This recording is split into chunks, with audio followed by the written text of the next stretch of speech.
about Kathleen Kennedy retiring from Lucasfilm at the end of this year. And a lot of Star Wars YouTubers obviously will be jumping all over this. I've kind of been quite relaxed about it in a sense. I've tweeted about it. I've given out some messages about it, but I've not really thought, oh, I'm going to make a long form video about it or anything like that, because sometimes when it comes to Disney Lucasfilm and news over Kathleen Kennedy, you have to take it with a pinch of salt. She's retired about 4 or 5 times already, apparently. Mike Zero, who's a prolific YouTuber about Star Wars and now about the culture war, has proclaimed that she's retired probably about 50 times, and Mike was certain every single time that she was retiring or being fired or taking a leave of absence, or I don't know, a multitude of things that Mike came out with, Mike Zero, as reasons why Kathleen Kennedy was leaving, and every single time it was wrong. Mike was lying. I don't know why he wants to lie for. God bless him, because he actually, I don't know, I used to watch his channel, and he does have a little bit of a flamboyant nature and a flair for telling stories that keep people hooked, but are not necessarily rooted in the truth. But I found him entertaining nonetheless. But yeah, so it seems to me that Kathleen Kennedy may be retiring. Maybe Disney Lucasfilm are pushing her out because of poor numbers in their streaming service to do with Star Wars products, Star Wars movies. Well, not even movies, not even making Star Wars films anymore, but certainly Star Wars TV shows, streaming TV shows are not really performing amazingly well. Skeleton Crew hasn't done that great. The Acolyte was horrendously divisive, and it was for me the worst Star Wars product, worst Star Wars output of any show to date. I think the Acolyte is on par with The Last Jedi, but I think in some ways it's worse than The Last Jedi.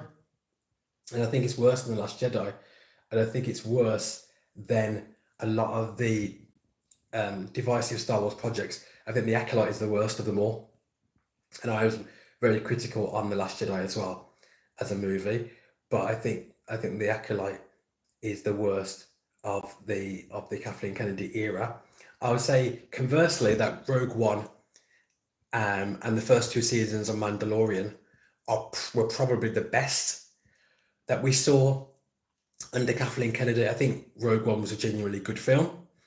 I think the first 2 seasons of Mando were genuinely really, really good Star Wars products. I really enjoyed the first 2 seasons of Mando and felt that Mando and the Mandoverse was a genuine redemption story for Star Wars. It seemed like, okay, finally they're going in the right direction. It was a genuine redemption story, but since then they've just kind of fallen away. First season of Mando wasn't great. It was okay. It wasn't Acolyte bad, but it wasn't great. Book of Boba Fett was okay. I actually enjoyed it at the time, but when you reflect back on it, it weren't a great show. It had too much of the Mando in there, and ended up being sort of Mando season 0.2.5. So it's like, even that was like, yeah, it's okay, but hasn't really stood the test of time under scrutiny. So that's that really. So, but in terms of thinking about Kathleen Kennedy, our good mate, she has a legacy in filmmaking. She's a very good producer. She's produced some excellent movies, especially if you think about the sort of 80s, the Steven Spielberg era. She was there along the way. She was doing some great stuff. And so I think she's got caught up in identity politics and has gone too far into it to such a degree that she just hasn't really been able to grasp with the nuances of what Star Wars fans want. It's really, you don't have to overcomplicate it for Star Wars. You don't have to overcomplicate it for the hero's journey stories. You don't have to overcomplicate it. You can make the stories quite straightforward, but put in the ingredients that the fans want. They want to see their heroes in action. They want badassery. They want their heroes being awesome. They want a fully powered Luke Skywalker, not the sort of hermit we got in The Last Jedi, the depowered hermit who, shut himself off from the Force and was drinking green milk. We were like, yeah, we don't want that. We don't want green milk Luke Skywalker. We want proper Luke Skywalker. Like what they did in Mandalorian Season 2's Luke Skywalker. That's what we want. The Mandalorian Season 2 Luke Skywalker is what we wanted. Powerful, a believer with the Force as his ally, strong in the Force, powerful, experienced Jedi, a proper Jedi Knight, a proper on the master level, not a novice. He's coming to his own. He is the man, the main man, the numero uno, the powerful, strong Jedi. That's what we wanted. And you gave us a guy drinking green milk, a hermit drinking green milk. That's what you gave us. Disillusioned, gave up. Like that's the trope for old men, that old men have to be disillusioned and drink green milk and go into existential crisis for some reason when you've already saved the galaxy and the universe. So Kathleen Kennedy, if you're leaving, and I will take it as a pinch of salt, but if you are leaving, don't let the door hit you on the way out. I haven't appreciated what she's done for Star Wars. I haven't. I think she's a great producer back in the day. I think she's let identity politics run amok in the Star Wars universe and didn't need to. I think she took it too far with identity politics. There's nothing wrong with diversity. I'm a big fan of diversity. I know why people, a lot of producers and a lot of studios, they go with identity politics. They go with a sort of forced diversity because there was a lack of diversity back in the day. Okay? We can't lie about it. Let's not lie. A lot of people go, oh, all the movies were better in the 70s and the 80s and the 90s. So guys, yeah, they were better for some people because some people were represented really well. And for others, like black people got a token black guy. I remember watching films in the 80s. I'm a film buff. I watch films a lot. With my wife, we watch movies. My family watch movies. My little daughter, we watch movies. I'm a movie guy. And so growing up in the 80s when I was really starting to get into the world of Hollywood and films, and Steven Spielberg was my favourite director at that time. I grew up as a young lad loving spaghetti westerns. Loved spaghetti westerns, loved them. Loved cowboy films. That's why I love Star Wars so much, because I loved cowboy films, and Star Wars is just basically a cowboy, a western set in space. If you really break down Star Wars, the OG original trilogies, yeah, George Lucas, Star Wars, A New Hope, Empire Strikes Back, and The Return of the Jedi, baby, then you will say this. They are a hero's journey film set in space with a little bit of sort of samurai, sort of Japanese samurai, if I can say it properly, samurai cinema in there, and cowboys and western. That's the genre set in space. That is Star Wars. The original OT, or what I'll call OG, because original gangster, because they were the best films. All right. And so we're looking at these scenarios now. They are simple films to make. You don't have to overcomplicate films like that. But in terms of diversity, most of the films you had back in the 70s and 80s didn't really have much diversity at all. So I was growing up loving Star Wars. I thought Lando was a good character, but he was the only black dude or black person that I've noticed in Star Wars. In 3 movies, we just had Lando, but he was a well-written character. So we had Lando, but he was well-written. He wasn't like a flaky character. He wasn't really, he wasn't a genius character either. He was kind of almost a clone of Han Solo, but he was still a good character in his own right. And then as I was growing up, watching movies and being a big movie buff, as a young lad, you would see a pattern of, you'd have the odd, decent black actor. Like you had Eddie Murphy, Richard Pryor. In the 90s, you got Danny Glover. And you started getting, and then obviously eventually you start getting people like Denzel Washington coming through. But essentially, you had token black characters. Token. And they normally were somebody quite funny, like an Eddie Murphy, a funny guy, black funny guy, to make people laugh. That's what you got. So there was a lack of diversity. There wasn't many black women really highlighting movies as a protagonist or antagonist, unless you're looking at blaxploitation films, which are kind of really more indie, underground movies. But mainstream, you weren't getting many black actresses getting the opportunities to headline movies, to be a phenom in the movie industry. You weren't getting that. You weren't. You weren't getting that.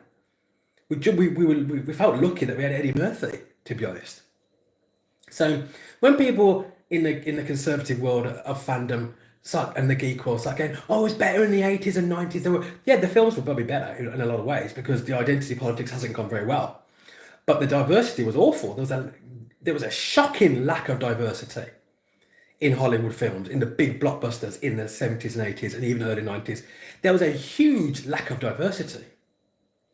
And before you might say, why Christian fandom people? Why do we need to put loads of different people in movies? Just make sure the film's good.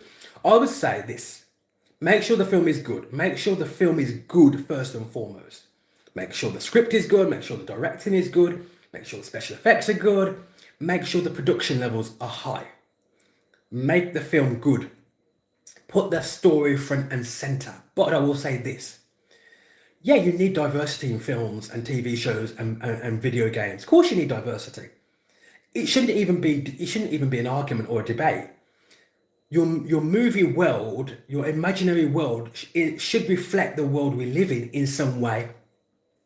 It doesn't mean it has to be a copy and paste job, okay? That's lazy writing. It doesn't have to be a copy and paste job, but it should show diversity because that is the world we live in. The world we live in is diverse. The world we live in has always been diverse. That's why it was weird that our entertainment and media didn't show diversity. And then you're thinking, well, okay, Christian fandom, what do you mean? Give me an ironclad example of what you're talking about, my friend. Well, think about this. You watch a cowboy film from the 70s and 70s. Yeah, most of them were in the 70s and 80s. Late 70s, early 80s. Cowboy films, okay? Remember, I said at the beginning, I'm a big fan of cowboy movies. That's why I love Star Wars so much. Because Star Wars is a cowboy film set in space, okay? Or cowboy films, plural, set in space. Okay. If you watch old school cowboy films, if you watch spaghetti westerns, Clint Eastwood was one of my favourite heroes growing up. I was more of a Clint Eastwood fan than I was a Luke Skywalker fan, okay?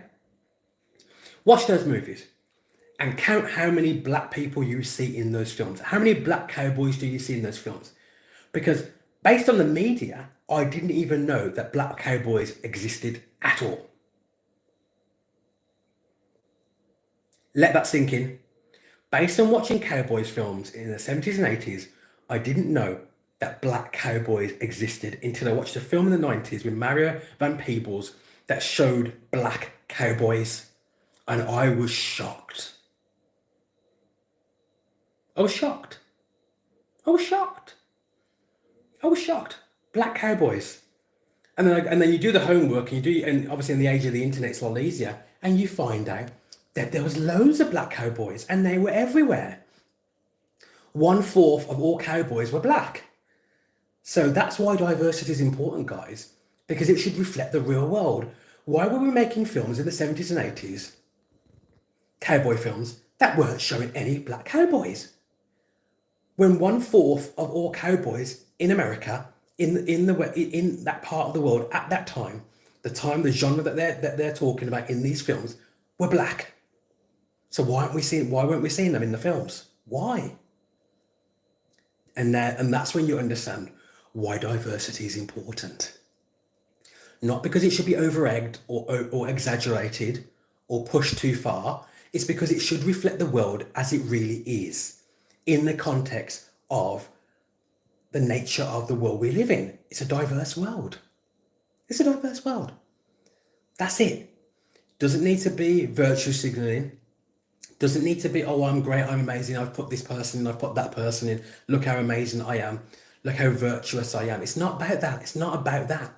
Just reflect the world we live in an appropriate setting, appropriate to the genre that you are displaying. That's it. So if we're talking about Vikings, ladies and gentlemen, unless there are black Vikings and we can look at the history books and see that there were black Vikings, we don't need to put black people as Vikings, do we? No. If we're talking about ancient Rome, your initial thing would be, well, we don't need to talk about black people in ancient Rome. How we do need to talk about black people in ancient Rome. There were black people in ancient Rome. There were Africans in ancient Rome. They were there. Look at your history.